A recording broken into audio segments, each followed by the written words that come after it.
Métodos inmunológicos en microbiología. Estos métodos inmunológicos nos permiten detectar la presencia de un antígeno en particular o un anticuerpo en particular de una muestra biológica del paciente. La muestra biológica puede ser sangre, tejido por biopsia, una muestra de una cavidad, etc. Estos métodos inmunológicos para la detección del antígeno pueden ser precipitación, aglutinación, ELISA, immunomarcation. Para la detección del anticuerpo pueden ser precipitación, aglutinación, ELISA, Western blot. De esta manera, con estos diferentes métodos se puede identificar en el paciente la presencia de un antígeno X dentro de su cuerpo o si presenta un anticuerpo X dentro de su cuerpo. Asimismo, estos métodos también se utilizan para detectar diferentes elementos dentro del organismo o en mayores concentraciones de las habituales, por ejemplo, la PCR, que es la proteína C reactiva, donde la detección del aumento de la PCR en el paciente presenta un valioso dato, porque nos orienta a diferenciar una infección de tipo viral o una infección de tipo bacteriana, sin mencionar que nos permiten descartar algunos posibles antígenos. Complejo AG-AC. Las interacciones entre el antígeno y el anticuerpo forman el complejo AG-AC, que es nada más y nada menos que la unión entre el paratope del anticuerpo con un epítope específico del antígeno. El complejo AG-AC está conformado por interacciones no covalentes, que son interacciones iónicas o puentes salinos, interacción hidrofóbicas o fuerzas de London, puentes hidrógenos. Los antígenos van a ser reconocidos por sus epitopes antigénicos, que son específicos del antígeno y pueden tener varios epitopes antígenos de un mismo antígeno o tener solamente un epitope antigénico. Los anticuerpos son glucoproteínas llamadas inmunoglobulinas. Estas se caracterizan por presentar una zona variable llamada paratope, que va a ser específica para un epitope antigénico específico. Si hablamos de un anticuerpo que reconoce solo un epitope antigénico del antígeno, es un anticuerpo monoclonal, pero si este antígeno presenta varios epitopes antigénicos que pueden ser reconocidos por diferentes anticuerpos pero que reconocen al mismo antígeno, pero por diferentes epitopes antigénicos, hablamos de un policlonal. Interacciones primarias y secundarias. Las interacciones primarias son la formación del complejo AG-AC. El complejo AG-AC está conformado por interacciones no covalentes, que son interacciones iónicas o puentes salinos, interacción hidrofóbicas o fuerzas de London, puentes hidrógenos. Las interacciones secundarias es la formación de redes tridimensionales por reacciones de aglutinación o precipitación.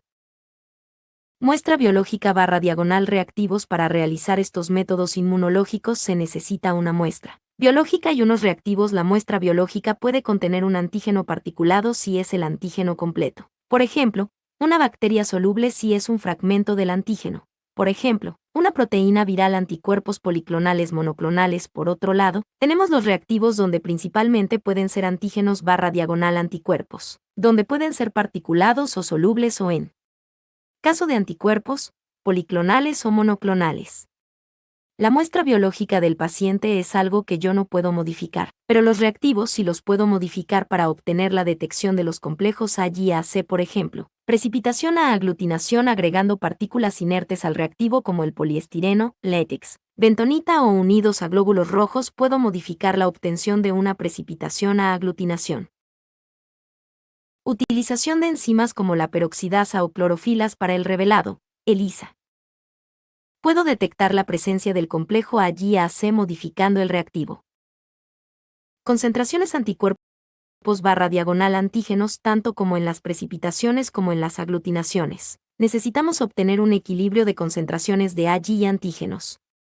Porque el resultado que se busca en las pruebas de precipitación o aglutinación es que se forme una red tridimensional entre los anticuerpos y el antígeno. Dicha red solo se puede formar si los antígenos están unidos a dos o más anticuerpos, de lo contrario no se va a generar esta red tridimensional. Según sus concentraciones se pueden destacar tres zonas. 1. Prozona se da en la zona donde existe un exceso de AC frente al AG. 2. Equivalencia se da en la zona donde existen AC unidos a dos o más AG. 3. Postzona se da en la zona donde existen un exceso de AG. Precipitación o precipitado. Una reacción de precipitación o un precipitado es la formación de una red tridimensional por diferentes complejos AC-AG, donde el AG, antígeno, es soluble. Al ser soluble presenta poco peso molecular y termina formando un precipitado, es decir, se hunde al fondo de la superficie. ¿Qué quiere decir que sea soluble? que no es el antígeno, sino que es un fragmento del antígeno, por ejemplo, una proteína viral. Al ser un fragmento, esta red tridimensional tiene bajo peso molecular y termina precipitando, es decir, hundiéndose hasta el fondo de la superficie. ¿Esta reacción nos sirve para detectar complejos anticuerpos/diagonal antígenos? Es bastante difícil visualizar una precipitación, por lo que se tiende a modificar los reactivos porque la muestra biológica no se puede modificar, para transformar este resultado de precipitación a una aglutinación. Aglutinación. Una reacción de aglutinación es la formación de una red tridimensional por diferentes complejos ACAY, donde el AY, antígeno, es particulado, por lo que presentará un mayor peso molecular, y en vez de generar un precipitado va a generar grumos. En caso que no sea particulado, yo puedo modificar los reactivos para aumentar el peso molecular con elementos inertes, como se explicará en breve con otros métodos de aglutinación. En síntesis, si el antígeno es particulado, presenta alto peso molecular, y existe una relación concentración AY-AC en equivalencia, se va a generar la aglutinación, la cual es observable a simple vista y por microscopio. Aglutinación directa. Se evalúa el antígeno del paciente es cuando el antígeno es particulado y existe una relación concentración AY-AC en equivalencia. Mi muestra biológica es el antígeno o el anticuerpo. Mi reactivo. Si mi muestra biológica era antígeno, va a ser anticuerpos, pero si mi muestra biológica son anticuerpos del paciente, van a ser antígenos, pero estos antígenos son particulados. Antígeno de mayor tamaño y anticuerpo de menor tamaño. Aglutinación indirecta. Se evalúa los anticuerpos del paciente es cuando el antígeno es soluble y tengo que añadir una partícula inerte como el poliestireno, látex, bentonita o unidos a glóbulos rojos al antígeno para aumentar el peso molecular. El reactivo es el antígeno soluble adherido a una partícula inerte. La muestra biológica son anticuerpos, antígenos de mayor tamaño modificado por partículas inertes y anticuerpos de menor tamaño. Muestra biológica no puedo modificarlo. Aglutinación reversa. Se evalúa los antígenos solubles es cuando el antígeno es soluble, pero es la muestra biológica, por lo que no puedo modificarla, pero mis reactivos son anticuerpos y a estos los modifico adhiriéndolos a una partícula inerte, como el poliestireno, látex, bentonita o unidos a glóbulos rojos al anticuerpo. El reactivo son los anticuerpos adheridos a una partícula inerte. La muestra biológica son los antígenos solubles. Antígenos de menor tamaño. Por ser solubles, muestra biológica no puedo modificarlo, y anticuerpos modificados con la adherencia a una partícula inerte. Acá les dejo un cuadrito para que puedan identificar más fácilmente en donde se utilizan partículas inertes y donde se utilizan antígenos particulados. Hemaglutinación. Grupos sanguíneos. Nuestros glóbulos rojos van a presentar en su superficie la presencia de un antígeno que no es nada más y nada menos que un azúcar específico para los grupos y una proteína D para el factor RH. Los glóbulos rojos presentan una ceramida la cual está acompañada por 4 azúcares. Primero ceramida, segundo glucosa. Tercero galactosa, cuarto N-acetilglucosamina. Quinto galactosa, sexto fucosa. Si el grupo es A, el azúcar terminal va a ser la N-acetilgalactosamina. Si el grupo es B, el azúcar terminal va a ser la galactosa. Si el grupo es AB, va a presentar 4 cadenas de ceramidas con 4 azúcares y en cada cadena va a presentar N-acetilgalactosamina y galactosa como azúcar terminal. Si presenta la proteína D en su superficie es RH y de caso contrario en ausencia de la proteína D en su superficie es RH. Los linfocitos B1 del organismo de forma natural en ausencia del contacto con el antígeno producen anticuerpos naturales. Estos anticuerpos son generalmente de tipo IgM, aunque existe en menor cantidad tanto de IgA como de IgG. Estos anticuerpos buscan anticiparse a las infecciones por antígenos, pero como se sintetizan en ausencia del antígeno en algunas ocasiones coinciden con un antígeno foráneo que ingresó al organismo y otras muchas veces no coincide. Estos linfocitos B1 van a sintetizar en ausencia del contacto con el antígeno anticuerpos naturales para los grupos sanguíneos que no presenten en el organismo. Las personas que sean grupo A sintetizan inmunoglobulinas anti-B. Las personas que sean grupo B sintetizan inmunoglobulinas anti-A. Las personas que sean AB no sintetizan ninguna inmunoglobulina. Las personas que sean del grupo 0 sintetizan inmunoglobulinas anti-A y anti-B. De esta manera, mediante una hemaglutinación se puede identificar los complejos AYAC y de esta manera determinar los grupos sanguíneos y el factor RH del paciente.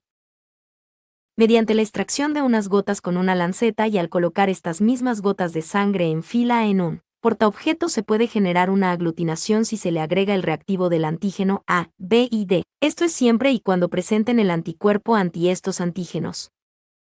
Aglutinación cuantitativa y cualitativa. Cualitativa.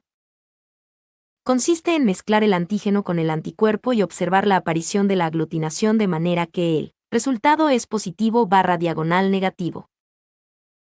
Cuantitativa nos sirve para determinar la presencia y cantidad de un anticuerpo de una muestra biológica. Se realiza una disolución seriada, donde el antígeno particulado se mantiene en concentraciones constantes, pero lo que se va reduciendo es por diluciones la concentración de anticuerpos. De esta manera vamos a obtener el título. El título de un anticuerpo es, por definición, la inversa de la última dilución de un suero, que da lugar a una aglutinación macroscópica. En este ejemplo el título es 32. Ensayo inmunoabsorbente ligado a enzimas, ELISA. Es un método cualitativo y cuantitativo que, dependiendo de cómo se utilice, nos puede ayudar a detectar un antígeno o un anticuerpo presente en una muestra biológica. Tiene como objetivo la formación de complejos AYAC combinado con enzimas conjugadas que tienen la capacidad para catalizar la conversión de un sustrato en un producto coloreado, fluorescente o quimioluminiscente. Esto último se llama el revelado. ELISA directo se coloca el antígeno proveniente del paciente, por lo que nos permite evaluar los antígenos, por ejemplo, una proteína viral, en una placa especial que permite la adherencia de este antígeno a la placa. Luego se añade un anticuerpo primario, el cual tiene adherido una enzima por un enlace covalente que tiene la capacidad de catalizar la conversión de un sustrato a un producto coloreado, por ejemplo, la enzima de la peroxidasa. Se lava la placa eliminando de esta manera los anticuerpos que no se adhirieron al antígeno. Por último, se agrega el sustrato para generar el revelado que va a ser producido por la enzima conjugada. ELISA indirecto se coloca el antígeno, por ejemplo, proteína viral, en una placa especial que permite la adherencia de este antígeno a la placa. Luego se añade el suero del paciente, donde se supone que se van a encontrar los anticuerpos del paciente, que es el anticuerpo primario, por lo que con esta técnica indirecta nos permite evaluar los anticuerpos del paciente. Se lava la placa, eliminado de esta manera los anticuerpos que no se adhirieron al antígeno. Luego se añaden anticuerpos secundarios que reconocen específicamente al anticuerpo primario y este a su vez viene adherido a una enzima. De manera covalente, esta enzima tiene la capacidad de catalizar la conversión de un sustrato a un producto coloreado, por ejemplo, la enzima de la peroxidasa. Se lava la placa eliminando de esta manera los anticuerpos que no se adhirieron al antígeno. Por último, se agrega el sustrato para generar el revelado que va a ser producido por la enzima conjugada. ELISA sándwich. Se colocan los anticuerpos en una placa especial que permite la adherencia del anticuerpo a la placa. Se realiza el lavado para eliminar a los anticuerpos que no se pegaron a la placa. Se añade al antígeno, los cuales estos pertenecen al paciente, donde interaccionan con este anticuerpo adherido a la placa por su epitope antigénico en el paratope del anticuerpo. Se realiza el lavado para eliminar a los antígenos que formaron el complejo AYAC. Se añade el anticuerpo primario, el cual tiene que ser específico para este antígeno. Mediante sus paratopes se realiza el lavado para eliminar a los anticuerpos primarios que no se adhirieron al antígeno. Se añade el antígeno secundario, que es un antígeno que reconoce de manera específica al antígeno primario, y este antígeno secundario viene adherido con una enzima por un enlace covalente. Esta enzima presenta la capacidad de catalizar la conversión de un sustrato a un producto coloreado, por ejemplo, la enzima de la peroxidasa. Se realiza el lavado para eliminar a los anticuerpos secundarios que no se adhirieron a este anticuerpo primario. Se añade el sustrato por el cual la enzima conjugada va a producir el revelado. ELISA competitivo. Vamos a incubar anticuerpos con un antígeno que queremos medir. En una placa especial se añade este mismo antígeno de forma separada. El antígeno va a terminar adherido a la placa. Se añade la mezcla de AYAC al lugar cubierto con antígeno. Se realiza el lavado para eliminar los anticuerpos que no se adhirieron al antígeno. Se añade un anticuerpo secundario conjugado con la enzima que tiene la capacidad. Esta enzima presenta la capacidad de catalizar la conversión de un sustrato a un producto coloreado, por ejemplo, la enzima de la peroxidasa. Se realiza el lavado para eliminar a los anticuerpos secundarios que no se adhirieron al anticuerpo primario. Se añade el sustrato y se mide el color. La concentración de antígeno es inversamente proporcional al color producido. Proteína C reactiva, PCR. Es una de las proteínas de la fase aguda. Es producida en concentraciones basales de forma continua por el hígado, pero en presencia de una inflamación se incrementa su producción. Específicamente la liberación de interleuquina 6 por parte de macrófagos o adipocitos. Esta proteína presenta dos acciones inmunológicas por un lado, permite la opsonización por el otro lado, permite la activación de las vías del complemento. Esta proteína en sangre se encuentra aumentada frente a infecciones bacterianas, pero frente a virus también se ve incrementada, pero en menor medida. Por lo que en los métodos inmunológicos se va a utilizar un anticuerpo específico para la proteína C reactiva. De esta manera lo que se busca no es evaluar la presencia de la proteína C reactiva porque se produce en niveles basales, sino evaluarla de manera cuantitativa. Por ejemplo, con el método PCR látex por aglutinación indirecta, este método nos permite evaluar de manera cuantitativa y cualitativa a la PCR. La PCR es un dato muy valioso ya que su simple dato nos puede orientar si se trata de una infección bacteriana o viral y nos descarta algunos patógenos. Pero en estrés metabólico o enfermedades crónicas se cree que la PCR es perjudicial. Contacto: si tienes alguna duda con un tema en específico, podés enviarme un mensaje Telegram // Medicina Matanza, WhatsApp 11 23 42 53 40. Proyecto del canal: si quieres apoyar el proyecto del canal puedes unirte al servidor de Discord. El servidor de Discord busca unificar toda la carrera con varios chats para cada materia de diferentes años.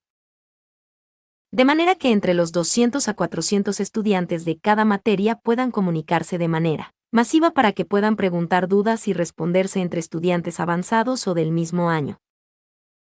Sin mencionar la posibilidad de prender el micrófono para poder hacer grupos de estudios más dinámicos. El servidor de Discord también busca enlistar a los grupos de WhatsApp de las diferentes materias y comisiones para que sean de fácil acceso y no estén buscando por todos lados. También busca que los estudiantes puedan recomendar contactos para comprar libros y ambos, sin estafas.